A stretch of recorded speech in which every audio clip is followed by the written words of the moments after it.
So in the past few days, there have been talks about this that casinos would be shifted, casinos would be moved from one place to another. We have identified place. The government says, government minister says. What is the option left for y'all as y'all are part of the casino industry? See, it is not first time this kind of talk is coming. This has been coming time and again every 1 or 2 years in past 10 years. It is not that the first time government is trying to find an alternative location, but many times this exercise has been done by the stakeholders, the fishery department, the captain of ports department, river navigation department, NIO.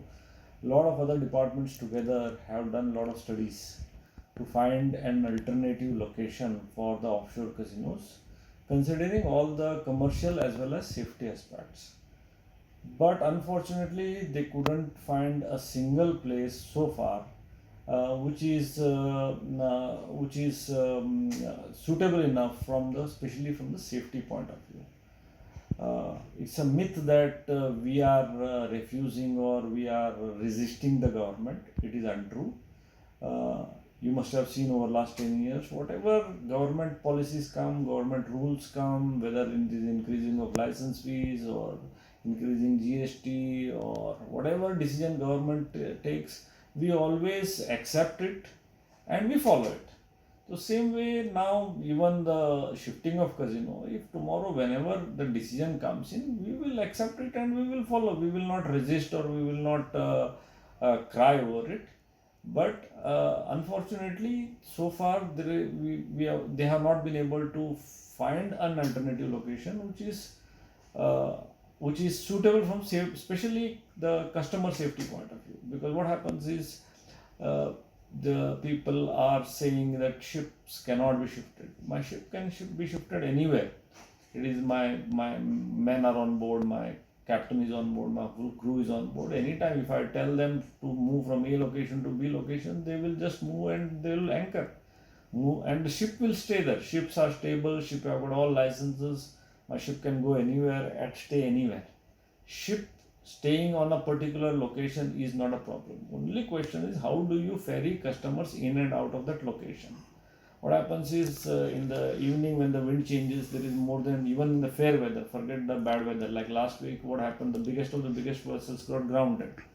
That is a extreme circumstances. But even in the fair weather, the in the evening there are more than 3 meters swells takes place. So in the night, the hundreds and hundreds of customers are moved up and down.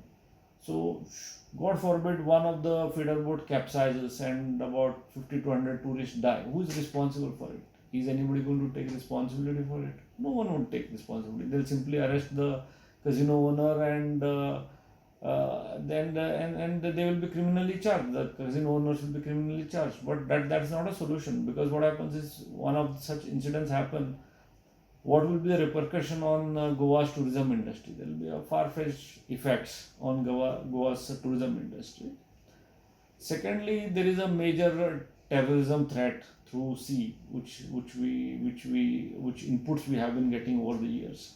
Now, what happens is where we are, it is lit. The river is lit from both Betim as well as Panjim side. So the whole activities, whether it's midnight or early morning or late in the evening, this can be properly monitored, controlled, and easily accessible from various point of view. But if you go to a remote place and should something happen there, nobody will get a chance to access or to send a help or any kind of a thing.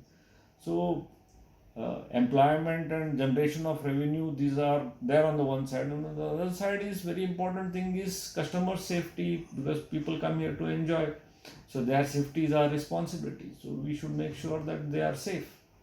And Goa on the Indian tourist map and India in world tourist map should not get any kind of a bad name or bad reputation in terms of safety standards. So, and thirdly, what happens is um, if we have too longer a duration for customer from jetty to go to the ship, if we make a too much of long duration in that, the sea sickness will creep in, and especially people from North India who have never traveled in the sea or they have not seen this kind of a weather would feel seasickness. So all these factors needs to be considered, and the most important is wherever we shift, it should not happen that we for to increase our business we in any way affect the local fishermen and local boats who are doing now dolphin watch and other tourism related activity, and also they do canoe fishing, so we should not disturb their livelihood. These are the basically facts to be considered by everyone before finding a suitable alternative location.